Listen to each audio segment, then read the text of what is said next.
এই যে দেখেন জার্মানি বেগুন, এটা কিন্তু কাঁচাও খাওয়া যায়, খাইতে পারবেন ভাই? আপনি একটা খেয়ে দেখান ভাই। এই দেখেন সেই স্বাদ নাকি ভাই? সেই স্বাদ। বাহ ভাই, বেগুনটা ছিঁড়েন একটু দেখি আমরা কেমন দেখেন। এটা। ভাই আরেকটু খেয়ে দেখান সেই ভাই, আরেকটু খেয়ে দেখান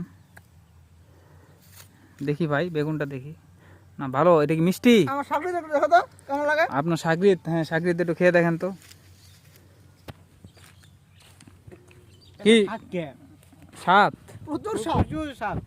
ও এটা ভিটামিন আর ভিটামিন প্রচুর। তাইলে ভিটামিন আপনারা আর এটা কয় বিঘা ভিটামিন আবাদ করছেন? এটা আমরা করছি প্রায় 10 বিঘা পার হবে। 10 বিঘা। আপনার বিঘা প্রতি খরচ হয়েছে কেমন? প্রায় 30,000 টাকা করে বিঘা প্রতি খরচ। ফলন তো দেখা যাচ্ছে মোটামুটি ভালোই। হ্যাঁ বাম্পার ফলন। এই যে ফলন তো, হ্যাঁ ফলন তো ভালোই। বাম্পার ফলন, এই যে দেখেন অবস্থান দেখছেন, এই যে দেখেন বাম্পার ফলন। হ্যাঁ ফলন তো দেখতেছি ভালোই, ভালো ফলন। এই যে সাথে মরিচ আছে, এই যে সাথে দেখেন এটা কোন মরিচ? এটাকে বলে থাইল্যান্ডি মরিচ।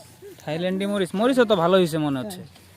এই মরিচে কিন্তু ঝাল কম, ও টক এগুলো। বেশি। ও একটা খেয়ে দেখান তো একটা। না এটা খাওয়া যায় না? আমি টক জিনিস খাইতে পারি না, ও আচ্ছা। একটা সমস্যা। আমি ঝাল খাইতে পারি প্রচুর, কিন্তু এটা ঝাল নাই তো, এটা টক। ও আমি টক খাইতে পারি তাইলে না। এটা কোন দেশের মরিচ এটা? এটা হচ্ছে থাইল্যান্ডিয়ান। থাইল্যান্ডিয়ান। ও এরপরে এই যে ঠিক আছে। সাইডে এটা দেখেন, কি, এই যে এটা কি দেখা যাচ্ছে? এটা কি ওটাকে জিনিস? ওটাকে বলে আখের রস খাইছেন কোনোদিন? না তো, এটা তো নতুন দেখতেছি। এটা কি মানে কোন দেশ থেকে নিয়ে আসছেন? এটা কোন দেশের এটা? এটা নাইজেরিয়া থেকে। ও এটা কি নতুন আসছে বাংলাদেশে নাকি? এটা কেমন কি, কতগুলা লাগাইছেন আপনি? এটা এখানে আছে 1 বিঘা মাটি আছে। কত করে খরচ হয়? 50 একটা শতাংশ একটা ভেঙে দেখানো যাবে ভিতরে কেমন? না না না, এটা একটু ওই সাইডে মানে আমার এটা বিক্রি করে দিছি। আচ্ছা তো। একটু দেখাইলে ভালো হতো। না, না, একটা এটা- একটা ভেঙে দেখান। না এটা আমানতের খেয়ানত করা হবে। ও তাইলে এটা কি ভাঙবো না আমরা না নাকি? না না, এটা আমানতের খেয়ানত করা হবে, কারণ যেহেতু আমি বিক্রি করছি জিনিসটা। ও আমি ঠিক আছে, বিক্রি করছি, ঠিক এবার আছে।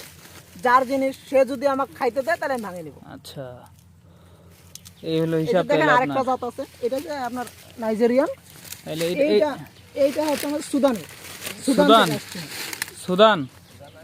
ও এটা সুদান থেকে আসছে নাকি? এটা আবার কেমন? এটা তো লাল দেখা যাচ্ছে। এটা লাল, মানে সুদানের পুষার সব লাল। ও ঠিক আছে, এই আখটা খুব লাল। ঠিক আছে, ও, একটা ফোর দেখছেন কি বড় বড়। এটাই তো দেখতেছি, বিশাল বড় বড় দেখা যাচ্ছে। এই জিনিস দেখেন নাই তো কোনোদিন নাকি? না এই জিনিস কখনো এই দেখি না। জিনিস আপনি আরো দেখবেন, আমার সাথে থাকেন আরো দেখতে পারবেন। দেখেন এই যে এই সাইডে দেখেন।